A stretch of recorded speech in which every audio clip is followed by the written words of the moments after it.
आज आपण संत्र्याची बर्फी बनवूयात. बनवायला सोपी आहे. संत्री आता बाजारामध्ये स्वस्त झालेली आहेत आणि संत्री आपण कायमच खातो. कधी ज्यूस करून खातो, कधी नुसतंही खातो. पण एकदा तुम्ही अशा पद्धतीने संत्र्याची बर्फी बनवून बघा. एक नंबर लागते आणि खायला खूप खूप सुंदर लागते आणि पौष्टिकही आहे. ते काय केलं मी इथे साधारण 2 किलो संत्री आणली होती. जी सालं काढून घ्यायची. सालं काढून झाली ना, की त्याचं पुढचं जे आहे ना भाग, तो कट करून मग ह्याच्या आतल्या बिया काढायच्या आणि बिया काढून आहे ना, हे साईडचं जे साल असतं ना, हे पण असं काढून टाकायचं. म्हणजे काय त्या बर्फीमध्ये लागत नाही. तर सगळ्या बिया व्यवस्थित काढून हे साईडचं सालही काढून घ्यायचं आणि अशा पद्धतीने हे संत्री जे आहे ते सोलून घ्यायचं. अशी सगळी संत्री सोलून घ्यायची. कारण की आपल्याला ती नंतर शिजवायची आहे. त्यामुळे अशा पद्धतीने सगळी संत्री जी आहेत ना, ती सोलून घ्यायची. आता ह्याच्या आधी आपण पूर्वतयारी करूयात. इथे माझ्याकडे केकचं कंटेनर होतं. त्या कंटेनरमध्ये आपल्याला हे एक जो आपला बटर पेपर असतो ना, तो घालून घ्यायचा. म्हणजे त्याच्यावरती आपल्याला बर्फी झाली की घालता येते. तुमच्याकडे केकचा कंटेनर नसेल तर तुम्ही दुसरं कुठलंही स्टीलचं भांडं वापरलं तरी चालेल. फक्त बटर पेपर घाला त्याच्यामध्ये. आता ही संत्री आपण आपल्या कढईमध्ये घालून घ्यायची आणि जेवढी संत्री आहेत ना, त्याच्या दीडपट साखर घालायची. तर आता मी इथे साधारण एक वाटीभर संत्री होती. मी दीड वाटी साखर घालून घेतली. आता ते व्यवस्थित हलवून घ्यायचं. आपल्याला ह्याच्यामध्ये पाणी बिलकुलही वापरायचं नाहीये. कारण की पाण्यामुळे ती बर्फी खराब होईल लवकर. त्यामुळे पाणी नाही वापरायचं. हे असं चालवून घ्यायचं साखरेचा पाक होईपर्यंत आणि पाक होताना आहे ना साखरेचा हे संत्रं जे ना असं दाबून घ्यायचं. आता आपण पावभाजीचं ते बनवतो ना स्मॅश करतो भाजी, पावभाजीची भाजी. त्या ह्याच्याने जरी स्मॅश केली तरी चालेल. पण हे असं दाबून-दाबून पूर्ण स्मॅश करून घ्यायचं. म्हणजे काय होतं ते एकजीव होतं सगळं व्यवस्थित. आता साखरही ह्याच्यामध्ये वितळायला लागलेली आहे. कलर छान येतो, पण थोडा आपल्याला फूड कलर पण वापरायचा आहे इथे. आता ह्याची साखर ही पूर्णपणे आपली वितळलेली आहे. 1-2 मिनिटं झाले ना, की मग ह्याच्यामध्ये फूड कलर घालून घ्यायचा. फूड कलर ऑप्शनल आहे. पण हा जो मी फूड कलर वापरलेला आहे ना, तो ऑर्गॅनिक आहे. ऑर्गॅनिक फूड कलर वापरलात ना, तर तो काही अपायकारक नसतो आणि कलर खूप छान येतो बर्फीचा. त्यामुळे फूड कलर शक्यतो वापरा.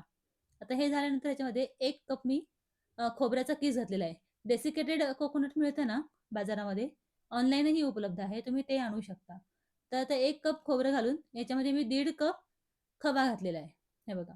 खव्याने काय होतं बाइंडिंग खूप छान येतं आणि टेस्ट अगदी मलईसारखी बर्फी लागते. इतकी सुंदर टेस्ट येते. त्यामुळे 1.5 कप खवा घालायचा.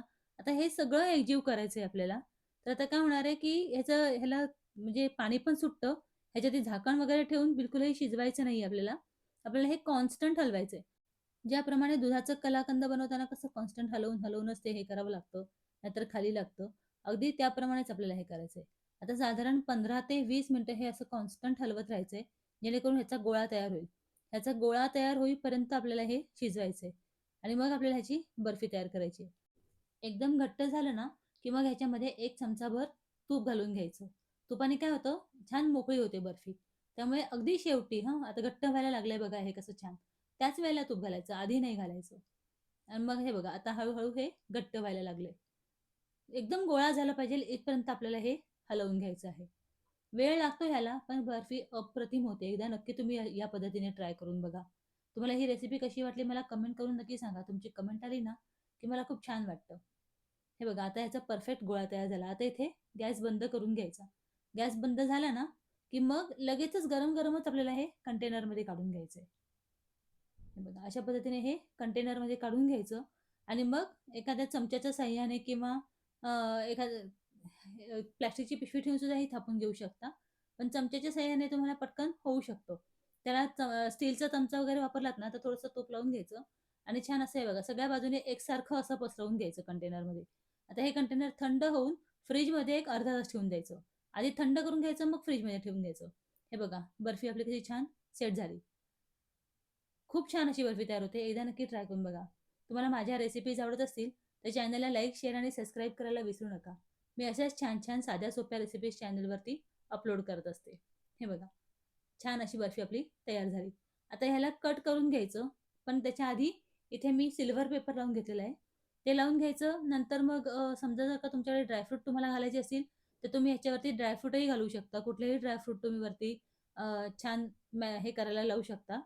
खूप सुंदर दिसतात आणि खायलाही खूप छान लागतं. मी इथे हा पेपर लावून घेतलेला आहे.